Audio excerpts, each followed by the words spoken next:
All right, Bill in Iowa is an EMT who says he's quitting in 2 weeks due to Ebola scare. Alex in Wisconsin says he works for a bio-cleaning company, wants to give his take on the protocols that are obviously being turned off. Before we do that, we aired this piece a few weeks ago, but Rob Dew and Gary McBreen that put it together expanded on it. Clips from 12 Monkeys, clips from V for Vendetta, tying it into real-world Marines training to kill zombies, Ebola outbreak news to show how Hollywood now meets reality. And then we'll go straight to Bill and Alex, Eric, Tom, Donna's phone calls. But first, let's go to this piece.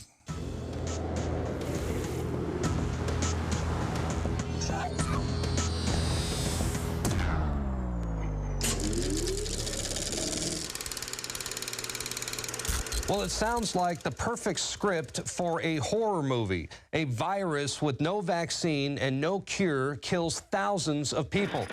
5 billion people died in 1996 and 1997. Almost the entire population of the world. Only about 1% of us survived. More reports of flu cases along the border, but officials are saying they aren't connected. Surely there's very real and very convincing data that the planet cannot survive the excesses of the human race. And I actually think the world will be much better when there's only 10 or 20% of us left. Dr. Eric Bianca. But most frightening was the fact that in a crowd of over 1,000 prominent scientists, local newspapers reported that 95% of those in attendance gave Bianca sustained standing ovations every time he extolled the virtues of mass-culling microbes and man's destruction, and went on to laud the virtues of Ebola because it would kill 90% of the world population quickly.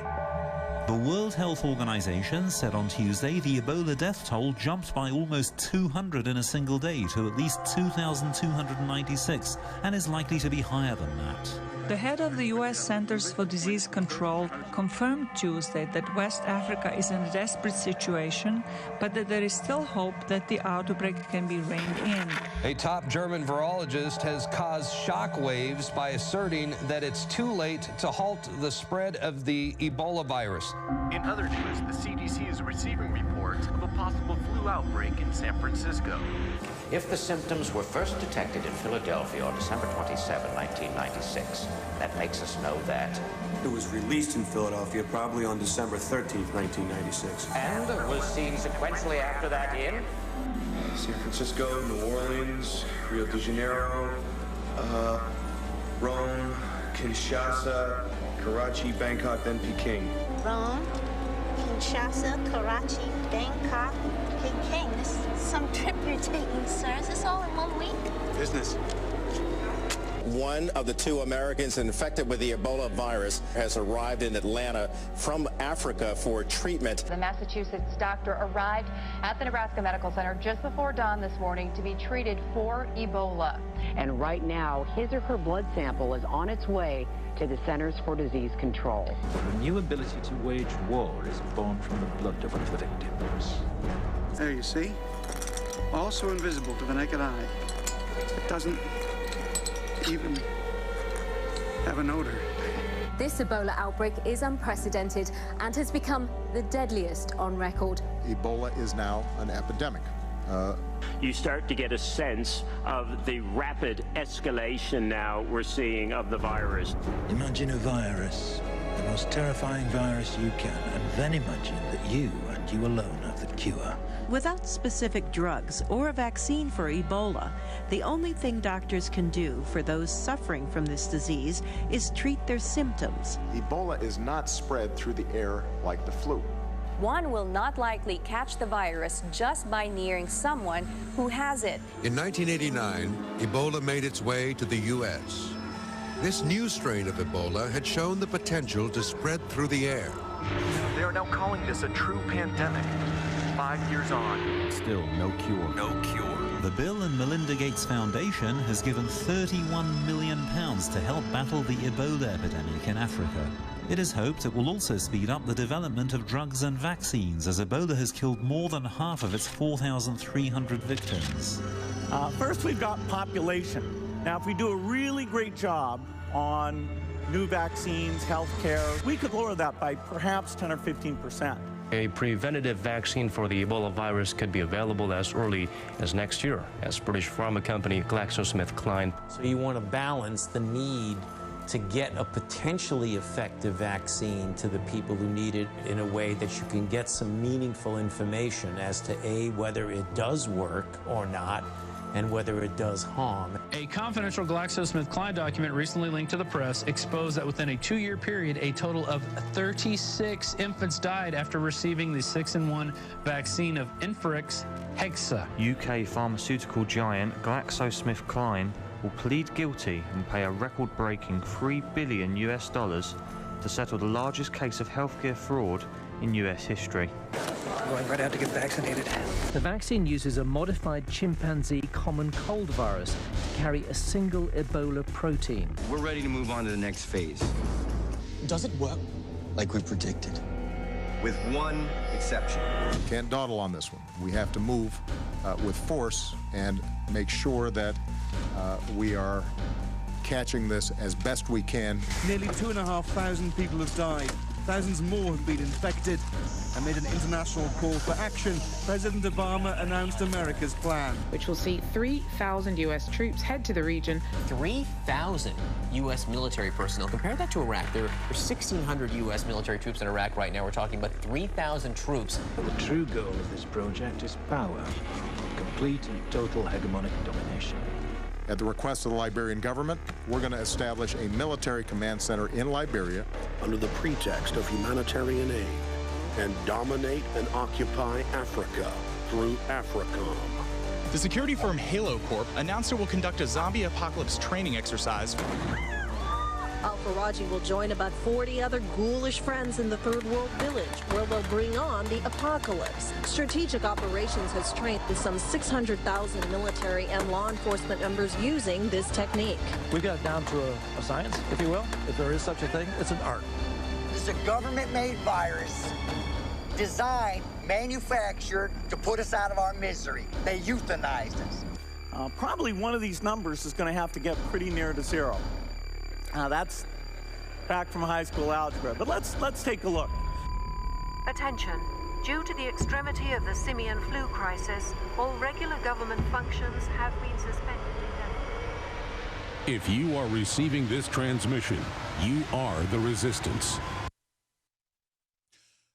We have a global elite who in every publication, Ecoscience, the list goes on, current White House science czar, all they talk about is releasing mega bioweapons to reduce our numbers. And now they're leaving the borders wide open, letting aircraft fly in from infected countries and not even cleaning up from people that have Ebola. It's here. And I'm sure we'll do nothing, knowing us. Go abort some more babies and watch some more Sports Center, folks. It's what you want. It's what you get. And when Khorasan or ISIS hits us, they'll take more of our rights as well, even though they publicly fund them. Because after all, those babies weren't humans, and now they say kill old people. They're not humans either. And you're not a human, and your bank account isn't yours. And doesn't matter. The trendy's ACL's here in Austin right now. You hear the rock bands and act cool. That's what really matters. You can see how the people of the West are just like ready to be slaughtered, just begging for it, begging the New World Order to crush them. And the New World Order will oblige you. They'll give you everything you ever wanted. You act like sheep to wolves, they'll tear your guts out. Let's go to Bill in Iowa, then Alex. Bill, you're on the air. Go ahead. Thank you for holding. Alex, I just got 2 quick points. First, when Mr. Duncan was sent home after 2 days the first time, primarily it was because he had no insurance. Nobody in the media has reported that. That's what hospitals do. If you have no insurance and you go in with the flu, they will send you home. Well, that's right. Before Obamacare, they would take care of you, but now Obamacare lets them refuse care. They've gotten rid of the Hippocratic Oath. Absolutely, yeah. And secondly, when the influenza A virus kicks in here in a couple of months, we're going to see an outbreak of Ebola because it will be airborne. Well, a lot of doctors I've had on, medical doctors, have said it could mutate with all of these new vaccines they're giving people and with all the different flu bugs out there. They said that'll cause it to mutate. You say on the screen you're an EMT. Are you going to, it says EMT quitting in 2 weeks. Is that accurate? Right. Well, the hospital I work for doesn't even want to provide us with biosuits or have really no plan on providing us with biosuits. Well, a biosuit would be racist, sir. You need to get Ebola. That proves you're loving. Well, if you respond to a call and somebody's in a car crash and there's blood flying all over the place, you don't have to have symptoms to still get Ebola. I mean, the guy, you can't profile Ebola, so once the outbreak starts, you're not going to know. So every call you're going to have to be be wearing a biosuit, or you get exposed. Well, even if a few hundred people get it, it's going to cause hysteria and panic. And I just think Obama's done a great job, and we should all get Ebola. And I agree that babies aren't babies, and 2 + 2 = whatever they say. Isn't that just easier? Just to wear different color socks, act trendy, and support banning freedom. I mean, isn't that good? I mean, come on. The president is a Peace Prize winner. He funded Al-Qaeda. I'm being sarcastic now here. All right, thank you, sir. Alex, Donna, Tom, Eric, and others, your calls are coming up. Joe Biggs, who was up in Dallas covering Ebola, and to keep back from him with a mask. I'm joking. He's going to be in studio with us coming up. We'll be right back, ladies and gentlemen. Infowars.com, prisonplanet.com. Big Brother loves you. Never forget that. Meanwhile, the London Independent's reporting lab-grown penises developed by scientists and now ready for human test. That's the type of amazing stuff they can get, where they can grow hearts, lungs, you name it. So much potential out there, but also so much potential for mischief in governments and corporations swooping up these pathogens like Ebola, which we know our government and other governments have been messing with for more than 30 years. Alex in Wisconsin, thanks for calling. Thanks for holding. You're on the air worldwide. What's up, Alex? I've worked in mold, asbestos remediation, and bio cleanup for over 20 years, similar to the cleanup guys seen on CNN cleaning that Ebola victim's apartment. Yes. And I just got to say, I've used more precautionary methods whilst painting moldy attics than I've seen with this Ebola scare. I mean, they were using blue painter's tape to seal the seams on their biohazard suits, which leads me to believe that this is either a fake/false flag or the 0.01% state wants this to spread. Break down why you say that. Why I say that they're not using precautionary methods, or why I think... Yeah, I mean, as an expert, what you saw. Well, when we put on the biohazard suits, and the suits in general, either the Tyvek suits or the plastic sealing suits, every seam, the ankles, the wrists, around the face, everywhere it connects to other parts of the biohazard suit, we use a special type of chemical biohazard tape and seal it up. It also comes in every federal grade biohazard suit, like chemical tape, similar to duct tape. And they weren't using that. They were wearing their normal shoes walking around, and it's a fine particulate, viruses and molds and asbestos, and it can get everywhere. And you try not to make it spread, and it seems like, they were just kind of making a scene, making the show that they were kind of cleaning up, but not really doing the due diligence on what is, the standards in this industry. Well, that's what the other hazmat people have been saying when they call in. I've read the manuals. That's what they say. This whole thing stinks to high heaven and may just be a simulant. Ebola might not even be in the U.S. other than these patients being flown over here. Who knows if that's even true? When you're dealing with liars of this magnitude, you really don't know what the truth is. Thank you so much for the call. But days before that, they had the apartment workers cleaning up the vomit. So it just shows a total breakdown of the government bureaucracy. Either way you slice it, it's just total incompetence or total evil. But even an incompetent government could do what everybody else did to shut down these flights. Donna in New York, thanks for holding. You're on the air. I was watching Morning Joe on September 30th, and Rick Perry was on. He was talking about how he had just met with Henry Kissinger prepping for the 2016 presidential election. Fast forward literally a few hours that same day, Ebola's in Texas. Then yesterday, the AP headline, Ebola case gives Perry real-time leadership test. I know there's a lot of facets to a false flag, but this is one. They're testing to see if people will back Perry so he can be the next puppet. Do not trust Rick Perry at all. Well, Rick Perry did work with the big vaccine makers for biotyranny when he said it's the law with Merck. You've got to take Gardasil, HPV shot, and there was no law. It was all a giant hoax. And then he went to Bilderberg, and the Republicans I know said that they thought he'd be the front runner in 2012, but he didn't make it because of back surgery, and he was drugged up on TV and bumbled around a little bit. But I know Rick Perry is a front runner right now with the insiders. I mean, Rand Paul's the front runner with Republican and Libertarian voters.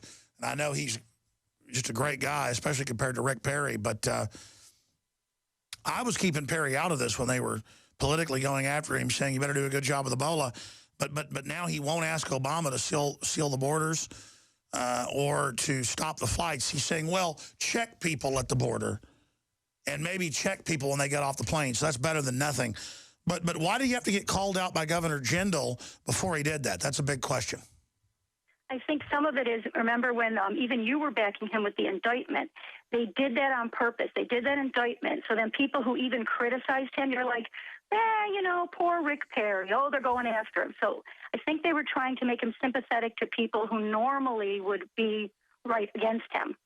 So they were using that too. Even though the insert says it doesn't protect you, doesn't cover the papilloma, one of the rarest cancers out there, huge problems. They won't tell you it kills people all over the world, that it's banned in India and Japan. We're a dumping ground for everything here.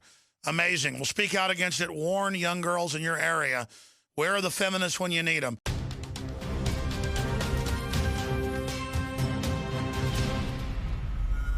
In the past decade, we have witnessed unparalleled scientific discoveries in the area of health. But no one has put together a formula that focuses directly on brain health, nerve growth factors, and optimizing your cellular energy at the same time.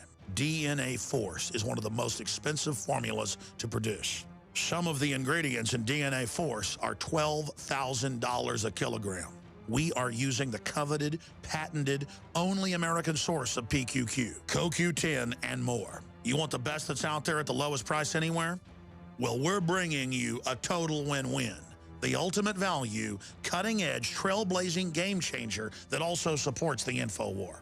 We have produced a limited run of DNA Force, and it will take up to 12 weeks to produce more once we sell out. Secure your DNA Force today at InfoWarsLife.com or call toll-free 888-253-3139. DNA Force from InfoWars Life.